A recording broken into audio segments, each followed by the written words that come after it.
Es el canal de la libertad, el de la justicia y la paz de nuestro pueblo, la señal de las leyes y la transparencia, ventana de la verdad, por la Venezuela que todos queremos, Capitolio TV. Gracias, presidente, compañeros, colegas de Cámara. Pero este debate no es llover sobre mojado. Sí, ciertamente sirve otra vez para llamar la atención sobre lo que nos está ocurriendo. Yo le agradezco al colega Stefanelli, que no sé si está en la Cámara, haber dicho algo que yo iba a decir en mi intervención. No critiquemos el nombre, si es que el gobierno le ha puesto a este plan tétrico, macabro, un nombre perfecto. Yo creo que si hubieran hecho un esfuerzo y se le hubieran secado los sesos, no habría conseguido un mejor nombre para este plan que Plan Zamora. Eso se lo debemos reconocer. Ahora, otra cosa, colega, y esto es repetición de otras cosas que hemos dicho en debates anteriores. Nos ponemos a revisar la Constitución, que tampoco es que la Constitución más perfecta del mundo y nada que se le parezca, eso no es verdad. Pero es la Constitución vigente y cada vez que leemos lo relacionado con derechos, con debido proceso, con la jurisdicción civil, con las normas de atracción de competencia, etcétera, etcétera, etcétera. Todos los supuestos garantistas civiles y procesales. Aquí no es que son letras muertas, es que parece que fueran letras desaparecidas del texto constitucional. No sigamos entonces con nuestras exigencias a este respecto, porque un régimen militarista como este no respeta la Constitución ni las normas escritas. Yo escucho a los colegas con mucha angustia citar el caso de Carabobo, citar el caso de Lara, el caso de Falcón, etcétera. Esto se repite en todos los estados y de manera permanente. Partamos de la premisa que este es un régimen militarista y tiene que actuar como tal. 14 años presidido por un militar que, como hemos dicho tantas veces, es víctima de sus carencias afectivas, de sus taras, de sus fobias, de sus manías, de sus complejos, de su megalomanía, pero tenía liderazgo. Y quien hereda es este carenciado que está en Miraflores, que pretende continuar con el mismo régimen sin tener, por supuesto, aunque sí todos los defectos, ninguna de las ventajas o virtudes, entre comillas, que tenía el otro. Pero este simplemente está administrando, entre comillas, un régimen militarista sobre el cual no tiene el control. Fíjense lo siguiente. Por supuesto, un régimen militarista tiene que copar con estas características todos los aspectos de la vida nacional. Si es que está militarizada la producción, puertos, aeropuertos, sistemas de identificación, extranjería, sistemas de inteligencia civil y militar, y pare de contar, ¿cómo no van a militarizar la justicia? Ojo, y no porque realmente la requieran, sino porque quieren tener un copamiento y un control total hasta en este campo. Fíjense lo siguiente, todos sabemos que la Administración de Justicia Civil, del copito hasta las raíces, está en manos de jueces afectos y obedientes al gobierno. En los tribunales venezolanos se hace exactamente lo que le da la gana al régimen que se haga. Y así han venido procediendo. Pero ¿qué es lo que ocurre?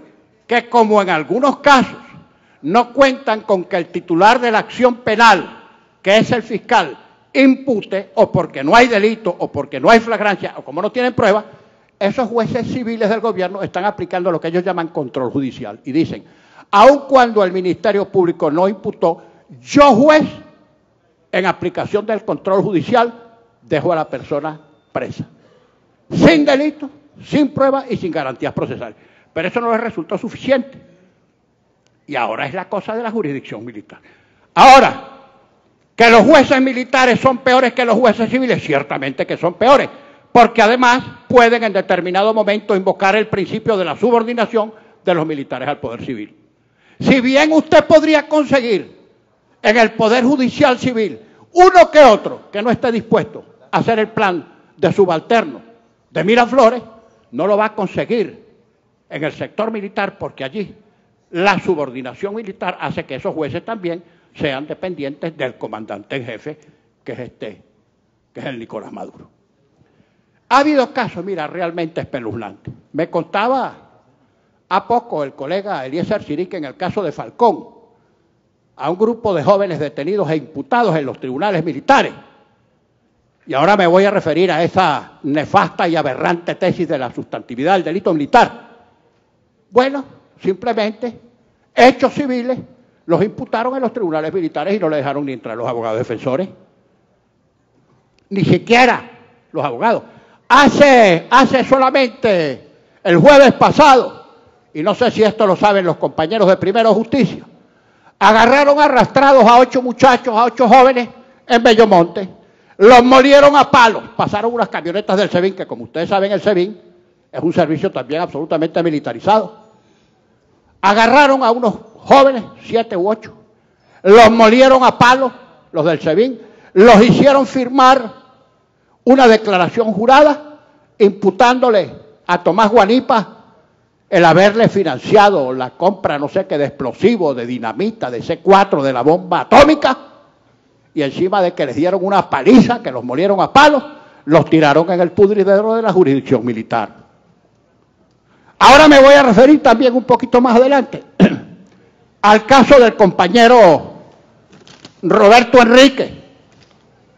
Roberto Enrique, como ustedes saben, está en este momento asilado en la Embajada de Chile. A Roberto Enrique, lo primero que le imputan es haber ido 4 veces a Colombia en un vuelo no sé cuál de Avianca a preparar no sé qué invasión contra Venezuela. Estos degenerados del gobierno ni siquiera se tomaron la molestia de revisar el movimiento migratorio de Roberto Enrique, que no es que no ha ido 4 veces a Colombia, es que en toda su vida no ha ido a Colombia, ni una sola vez. Y consta en el expediente esta imputación, los 4 viajes a Colombia para desde allí preparar la invasión a Venezuela. Presentan unas grabaciones telefónicas y de unos tipos hablando. Ninguno de los tipos lo imputa y reconocen que no, que con Roberto Enrique no se puede hablar de eso porque Roberto Enrique parece que para lo único que sirve es para cura, textualmente dicen en las grabaciones. En fin, no hay delito, no hay imputaciones, no hay pruebas y tiene que estar asilado a la embajada porque está imputado en un tribunal militar. Y como ustedes saben, los militares hacen lo que les da la gana porque esa es su mentalidad y hay colegas a quienes no les gusta que uno hable de esto. Si es que se los quiero repetir, colegas, porque tenemos todavía el peligro de que estos muérganos den un golpe de Estado para salvarse ante la historia, para repetir algo igual o peor a lo que tenemos actualmente y lo que hemos padecido en los últimos 18 años. Cosa de revisar la historia. Si la desgracia de Latinoamérica en general y de Venezuela en particular ha sido los militares en política y los militares ejerciendo el gobierno, ¿qué nos controlan en Venezuela en estos momentos? Todo. Y lo que le faltaba, que era la administración de justicia, ahora con la aplicación del principio de la sustantividad del delito militar, todo lo que tú hagas es delito militar. El colega Barragán acaba de leer una atinada jurisprudencia de Jesús Eduardo Cabrera desde hace unos años despejando la incógnita y estableciendo perfectamente cuál es el alcance del dispositivo constitucional. Los delitos militares se enjuician en la jurisdicción militar cuando los cometen militares en servicio activo. Si un civil comete un delito militar, ese civil es juzgado en los tribunales civiles. Y si el militar comete un delito civil, no puede invocar el fuero militar y también es enjuiciado en los tribunales civiles. ¿A título de qué? ¿En razón de cuál norma de atracción de competencia o de cuál conexión, de cuál causa, un civil va a ser enjuiciado en los tribunales militares? Si usted le dice a uno de estos ministros militares ladrones que los ministros militares son ladronazos, si usted le dice ladrón, no tiene ni siquiera el exceptio veritatis en el tribunal militar. Usted ni siquiera se puede excusar de su responsabilidad diciendo yo le estoy imputando a usted un delito que usted cometió, que es lo que se llama exceptio veritatis. No, nada, estás muerto, no puedes invocar nada. Por eso es que te quieren enjuiciar en la jurisdicción militar. Bueno, contra esto nos tenemos que rebelar, presidente, porque este es un gran peligro que tenemos encima. Ojo, y no crean que estoy dándole vuelo a la imaginación cuando digo, pruebas no tengo, por supuesto. ¿cómo vamos uno a tener pruebas? Pero es más que intuición cuando digo que los militares, que como ustedes saben en nuestros países siempre a última hora, después de cometer N delitos, infinitos e inconmensurables delitos, dan un golpe de Estado y hay sectores que los ven incluso como salvadores. Recuerden ustedes que a Chávez le dio el golpe en su hocico, en la jeta, se lo dieron sus militares de su alto mando de él. Eso que él había nombrado, que decían que eran incondicionales, que si él chasqueaba los dedos saltaban como micos, esos fueron los que le dieron el golpe. Esos fueron los que le dieron el golpe. Y los que se le alzaron después en la Plaza Altamira eran de su combo. Y ahí los dejó, por cierto. Y se exhibía ante el mundo como un gran demócrata porque decía, miren, yo soy un presidente que a militares que se han alzado ni siquiera les he quitado el rango y ahí están alzados en una plaza pública. Y se hacía parecer como un gran demócrata.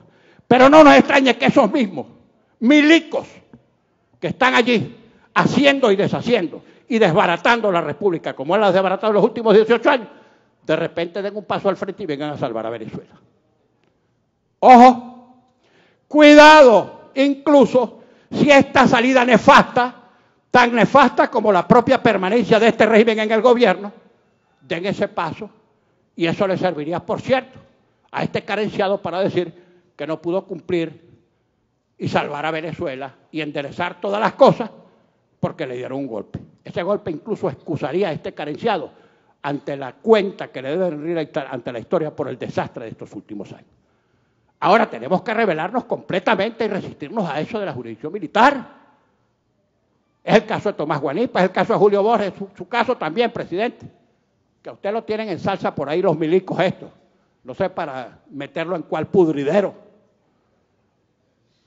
Tenemos que estar muy atentos contra esto, cualquiera de nosotros puede ser,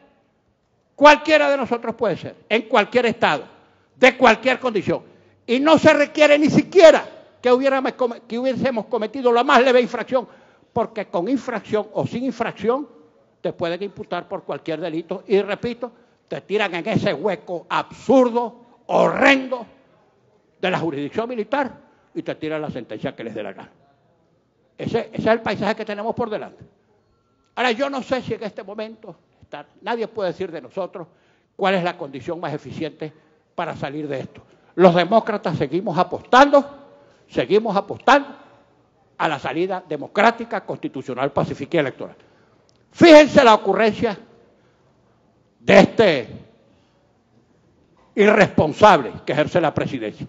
No solamente nos anunció esa basofia de esa prostituyente con elecciones trucadas sin consultar al pueblo, es que ahora está ofreciendo también la constituyente militar.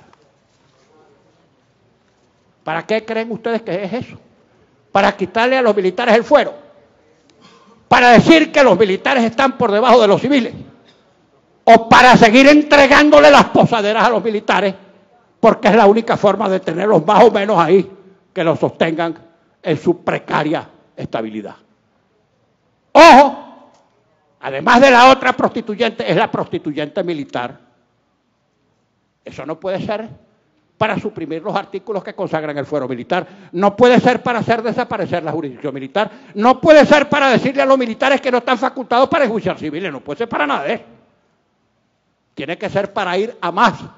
Y les pido que así como le estamos poniendo cuidado a esta aberración, a esta infamia de la prostituyente, vamos a ponerle cuidado a lo de la prostituyente militar. Muchas gracias, señor presidente, estimados colegas. Es el canal de la libertad, el de la justicia y la paz de nuestro pueblo, la señal de las leyes y la transparencia, Ventana de la Verdad, por la Venezuela que todos queremos, Capitolio TV.